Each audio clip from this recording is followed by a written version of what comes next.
patient old man.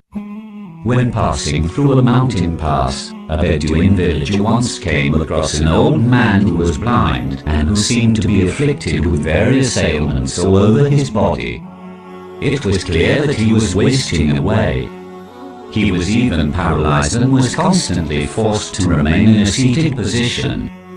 The Bedouin could clearly hear him say, "All praises for Allah the Almighty, who has kept me safe from ailments with which he has testimony among his creation. And he has indeed preferred me over many among those that he created." "My brother," exclaimed the Bedouin, "what have you been saved from?" "By Allah, I think that you have been afflicted with every single kind of ailment." "Go away from me," said the old man, as he raised his head.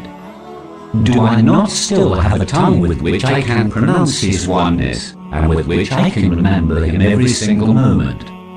And do I not still have a heart with which I can know him?" These words of the old man were enough for the Bedouin to repent to Allah the Almighty for his sins and ask him for forgiveness. Remember, there is always someone else who is in more problem than you.